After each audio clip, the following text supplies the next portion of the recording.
Hallelujah Ministries International est une église biblique centrée sur le Christ. Nous croyons en Jésus-Christ qui est le même hier, aujourd'hui et éternellement. Sa puissance est toujours à l'œuvre comme au temps de la Bible. Nous sommes AMI.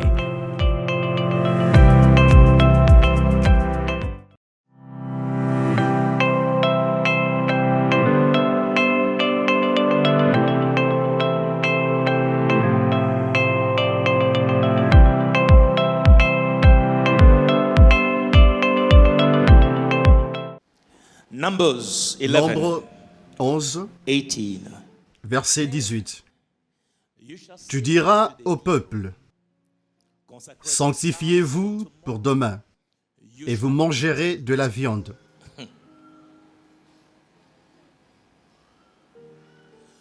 Puisque vous avez pleuré aux oreilles de l'Éternel en disant, qui nous fera manger de la viande? Car nous étions bien en Égypte. L'Éternel vous donnera de la viande. Et vous en mangerez. Vous en mangerez non pas un jour, ni 2 jours, ni 5 jours, ni 10 jours, ni 20 jours, mais un mois entier, jusqu'à ce qu'elle vous sorte par les narines et que vous en ayez du dégoût, parce que vous avez rejeté l'Éternel qui est au milieu de vous, et parce que vous avez pleuré devant lui en disant, pourquoi donc sommes-nous sortis d'Égypte? Moïse dit, 600 000 hommes des pieds forment le peuple au milieu duquel je suis. Et tu dis, je leur donnerai de la viande.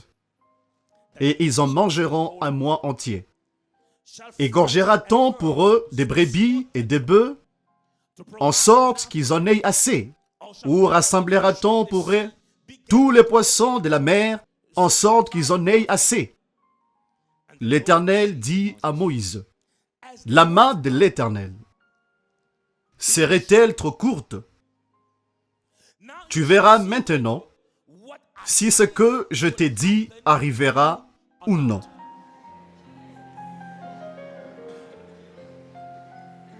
Je vous défie. C'est un défi. C'est un défi. La famille ici, j'aimerais décrire l'image de ce que Dieu veut que vous puissiez comprendre.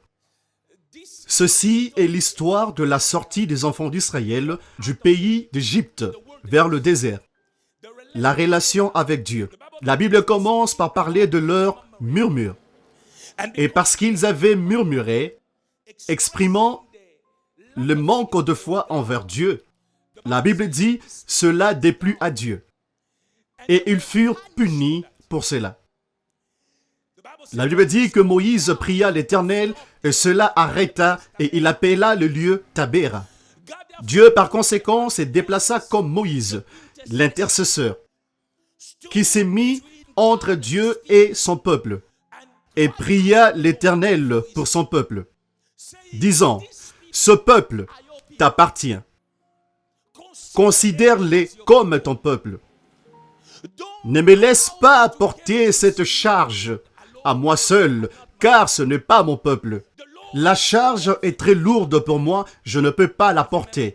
Chaque homme de Dieu a dû au moins une fois dans sa vie en arriver là, où c'en est de trop.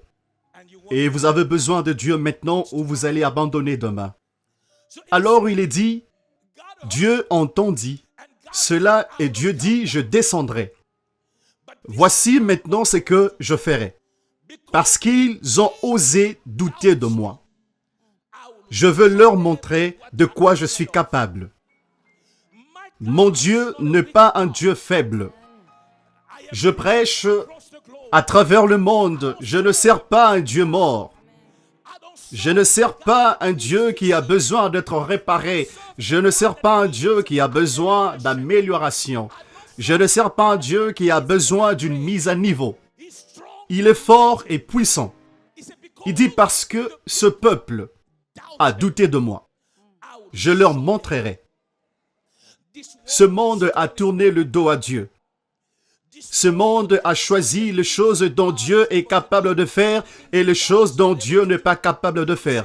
On dit que lorsque vous avez la migraine et que cela a commencé 1 heure passée, Dieu est capable de vous aider. Mais lorsque vous avez une maladie incurable selon votre docteur, Dieu est incapable de vous aider. Et même quelqu'un viendra et dira, Dieu continue de se manifester par moi dans ce que les hommes estiment être impossible. On vous rejette. On dit c'est faux. C'est un mensonge. Parce que dans la psychique des hommes, ils ont tracé une ligne. Ils ont divisé les choses faibles et simples. On dit, Dieu est capable de vous aider avec cela. Ce qui est difficile et impossible, on dit, Dieu ne peut pas vous aider. Vous devriez voir un docteur. Ils sont en train d'insinuer que votre docteur, le généraliste et le spécialiste, est plus sage que votre Dieu. Il est plus grand que votre Dieu, que la science est plus avancée que la puissance du Dieu vivant. Je suis là pour rectifier cela dans ma génération. Je dis que je suis là pour rectifier cela dans ma génération.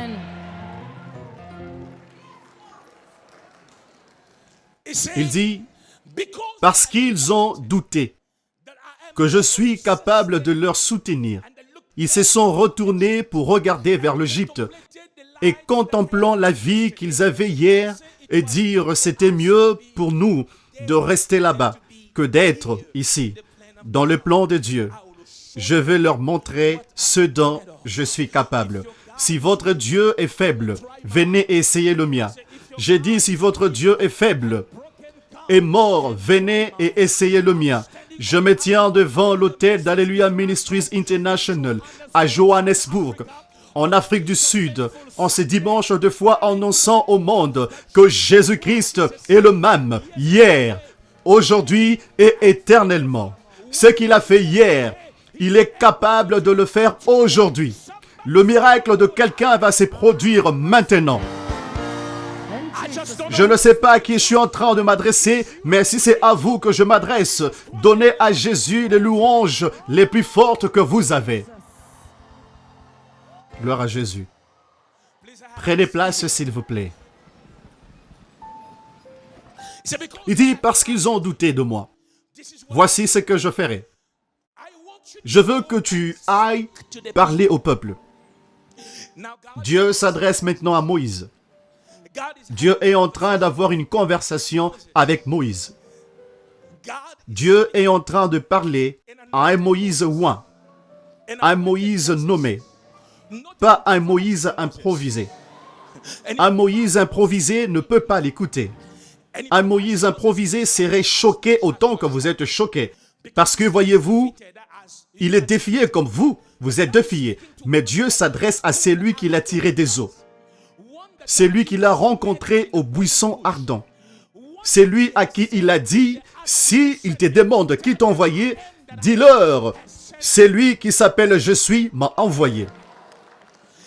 Il est en train de parler à Moïse et il dit à Moïse, il dit, va et parle-leur. Voyez-vous, il est question du prophétique. Parce que, vous savez, lorsqu'on parle du prophétique, le prophétique est le fait de parler, c'est que le Seigneur a dit. Vous les dites. Il dit, va et transmets le message. Moïse n'était pas, c'est lui qui parlait. Ce qu'il disait ne venait pas de lui. Il n'avait pas en lui la capacité de réaliser ce qu'il disait. Aussi longtemps qu'il rapportait ce que Dieu disait, ce qui sortait de sa bouche devrait arriver. Tout ce que je déclare sur vous aujourd'hui vous arrivera.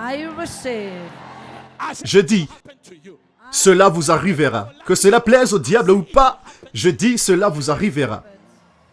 Tout ce que je déclare sur vous aujourd'hui, de la part de Jéhovah, vous arrivera. Au nom de Jésus. Il dit, tu diras au peuple, sanctifiez-vous. Prenez place, s'il vous plaît, sanctifiez-vous.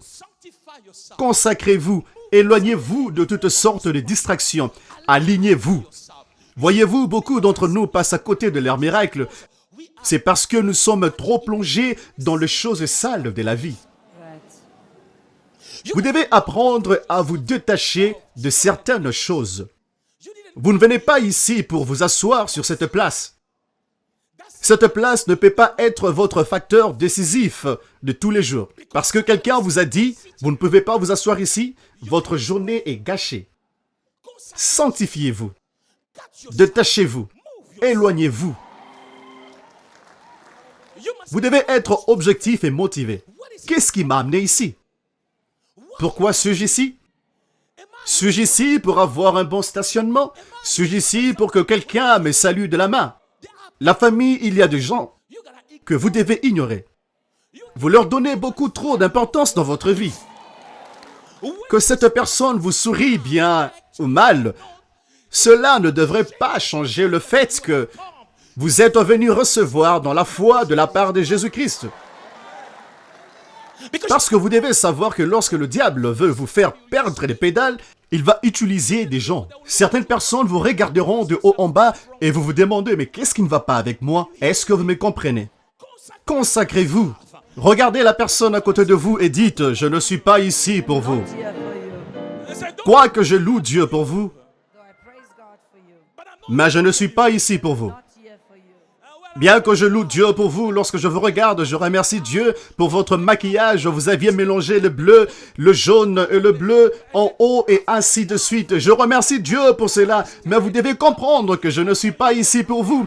Je suis venu pour toucher le ciel, pour que je puisse changer la terre. Amen. J'aime votre tête lorsque vous la bougez et comment vous la secouez. Mais au fond de mon cœur, je sais que c'est ennuyeux. Ce ne sont pas vos cheveux naturels. Ne me faites pas rater Jésus à cause de vos cheveux. Regardez un autre voisin et dites, voisin, je vous apprécie, mais je ne suis pas ici pour vous. Prenez place. Il y a des problèmes de la vie qui peuvent vous faire manquer votre miracle. Il y a des problèmes de la vie qui peuvent se dresser comme un parapluie pour vous empêcher de vous mouiller de la tête. Vous êtes dans un lieu de bénédiction, mais vous n'êtes pas béni. Pourquoi? Parce qu'il y a une situation. Il y a une nouvelle que vous aviez reçue ce matin. Il y a un problème que vous avez laissé hier. Il dit, sanctifiez-vous, consacrez-vous, éloignez-vous, vivez dans les limites. Vous devez être discipliné. Certains d'entre vous ne seraient pas ici si tout celui qui a dit quelque chose sur vous était pris au sérieux. Certaines personnes vous disent, n'y allez pas. Vous dites au fond de vous, j'y vais. Le diable est un menteur, j'y vais. Le diable est un menteur, j'y vais. Mais depuis le jour de Jean-Baptiste, jusqu'à maintenant, le royaume des cieux est pris par la violence. Et les violents le prennent par force. Namibie, les violents le prennent par la force. Afrique du Sud, les violents le prennent par force. Nigeria, les violents. Ghana, les violents le prennent par force. Amen. La parole de Dieu fut adressée à Moïse et Dieu le chargea de dire, « Va vers ce peuple et parle-leur. » Moïse n'était pas passionné de parler de ses propres sentiments. Il parlait parce que Dieu l'avait envoyé de parler. Il était un service choisi par Dieu. Il était un vrai serviteur de Dieu qui ne sait pas improviser. Il fit ce qu'il a fait parce que c'était la volonté de Dieu. Dieu est celui qui l'a poussé vers la direction qu'il a prise. Il ne faisait pas les choses pour être vu de gens. Il n'avait pas besoin de la gloire. Son but n'est pas ce qu'il peut obtenir, c'est de faire la volonté de celui qui l'a envoyé. Moïse était parti pour faire la volonté de Dieu en parlant. Et il savait que ce qu'il devait partager ne venait pas de lui. Cela venait de Dieu et il ne l'avait pas édité. Il le prit et le leur donna. Parfois, lorsque un prophète vous vexe, La personne dont vous êtes vraiment censé vous en prendre, ce n'est pas le prophète, mais c'est lui qui l'a envoyé. Ne tuez pas le messager. Parce que voyez-vous, ce qu'il est en train de faire, c'est simplement transmettre ce qu'il a reçu. Il parle en avance. C'est pourquoi un vrai prophète doit être très ferme dans ses convictions. Il n'est pas secoué parce qu'il voit. La famille, nous n'avons aucun pouvoir contre la vérité. Le pouvoir que nous avons pour la vérité. Si Dieu le dit, vous devez être capable de le dire. Si vous êtes incapable de le dire, vous n'êtes pas qualifié d'être un porte-parole du Dieu Tout-Puissant. Moïse n'a édicté la parole de Dieu. Il a dit aux enfants d'Israël ce que Dieu a dit. Il dit, consacrez-vous, sanctifiez-vous. Dieu avait un plan pour eux. Mais pour que cela se produise, il y avait certaines choses que les enfants d'Israël devaient faire. Beaucoup d'entre nous veulent avoir tout ce que Dieu a prévu pour nous, tout en oubliant notre responsabilité. Il y a des choses dont le ciel attend de vous, avant que vous puissiez avoir votre miracle. Et parmi beaucoup de choses que Dieu attend de vous, avant que vous puissiez avoir votre miracle, peut-être vous nous joignez et venez ici. Quelqu'un recevra son miracle simplement parce qu'il est ici.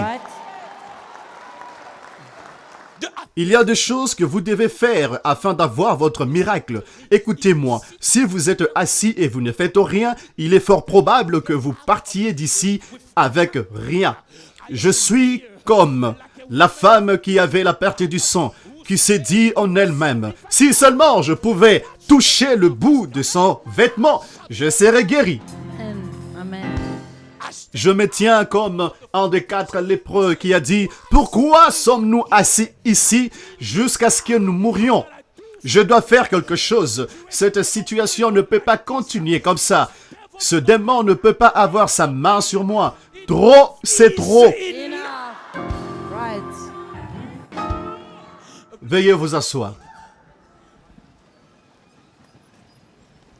Consacrez-vous, car demain, consacrez-vous. Ce qu'il veut que vous puissiez faire maintenant, c'est pour votre propre bien.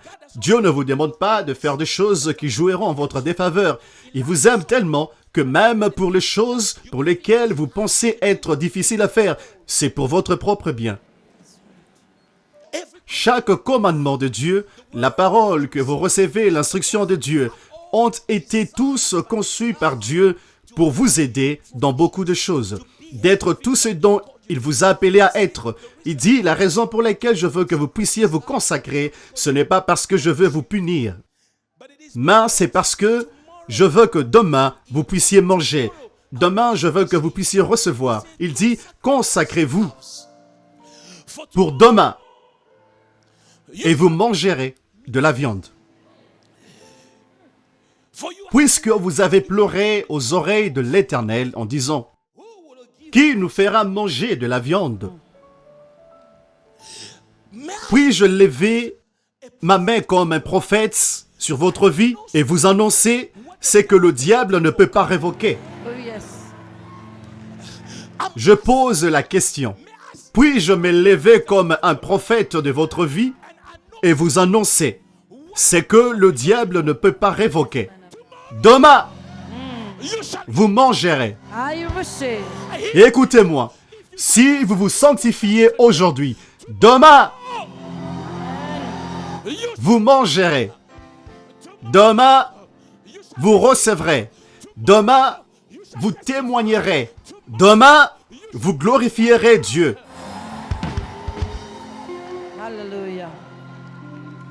Il dit, consacrez-vous parce que demain, vous mangerez. Levez votre main et dites, je mangerai.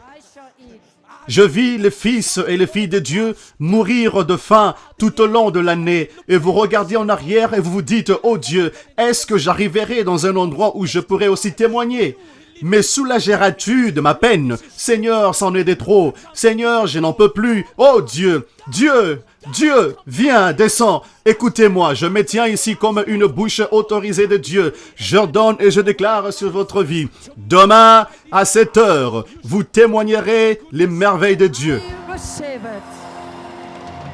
Avant la fin de cette année, vous danserez dans la présence de Dieu. Vous direz, certainement, l'Éternel est un bon Dieu. Dieu est sur le point de faire extrêmement, abondamment, au-delà de tout ce que vous demandez et espérez. Je ne sais pas combien de personnes je m'adresse, mais si c'est à vous, pouvez-vous faire un bruit fou en l'honneur du Saint-Esprit? Jesus.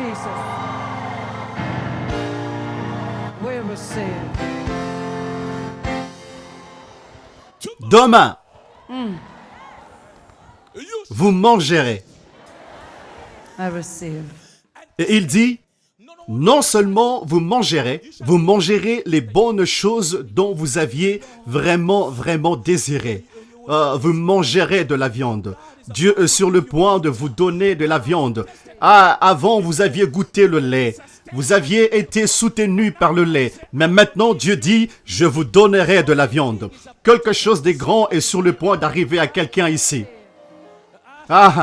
Écoutez-moi, voilà comment sera votre témoignage. Cette année était vraiment une année difficile. L'ennemi tenait à tout prix à me tirer vers le bas. Je me suis levé et je suis tombé à nouveau. Ma vie était remplie de larmes. J'allais à l'église et j'y sortais avec un cœur douloureux. Parce que chaque fois que je pensais que Dieu descendrait pour moi, rien ne s'est manifesté. Cette année était difficile. C'était pénible. J'allais au lit avec des larmes. Je me posais des questions pendant la nuit. Mon Dieu, est-ce que tu vas descendre un jour pour moi? Mais je suis venu à Émaï et Dieu a envoyé son serviteur pour me parler et dire, consacrez-vous parce que demain, quelque chose de grand est sur le point de se produire. Et mesdames et messieurs, je me tiens comme un témoignage vivant. Il transforma mon deuil en allégresse. Il a changé mon histoire. Il a guéri mon corps. Il a élevé ma vie. Je me tiens ici pour témoigner. Dieu est un bon Dieu. À qui suis-je en train de parler? Peu importe ce que vous traversez maintenant, peu importe ce que l'ennemi a fait de vous, peu importe ce que vous aviez vu jusqu'ici, peu importe combien angoissant cela a été, peu importe combien humiliant cela a été, on s'est souvenu de vous. Je suis là pour dire, on s'est souvenu de vous. Votre prière a été entendue. Il y a un miracle qui est en train d'être conçu au ciel pour vous. C'est sur le point de percer cette atmosphère et vous atteindre là où vous êtes, même à la dernière minute. Avant que vous perdiez tout espoir, Dieu est sur le point de faire extrêmement, abondamment, au-delà de tout ce que vous demandez et espérez. Que quelqu'un hurle, je le reçois. Dites, je le reçois. Rassurez-vous de nous rejoindre la prochaine fois pour la continuation de cette prédication. La plupart des choses que Dieu fait avec nous n'a pas vraiment de sens. Tout ce qu'il disait ne pouvait pas être supporté par rapport à ce que Israël attendait voir. Votre grand-père était fauché. Votre père était fauché. Vous êtes actuellement fauché, mais demain. Hallelujah. C'est la raison pour laquelle aujourd'hui, beaucoup de gens dehors sont en train de critiquer et ramener vers le bas le prophète et le ministère prophétique. Parce que, voyez-vous, il n'y a pas une fondation adéquate qui donne sens quand Dieu agit parmi les hommes. Le Dieu de l'impossible est le Dieu que je sers. Je me tiens debout dans ma génération pour apporter des preuves qu'il y a un Dieu dans le ciel. Des preuves tangibles que vous ne pouvez pas nier qu'il y a la main de Dieu à l'œuvre en ces lieux. Amen. Peu importe si la climatisation est bonne ou que le son est bon, là où la parole de Dieu est prêchée dans la vérité, cette parole prendra de la forme. Les miracles auront lieu. Glory to Jesus.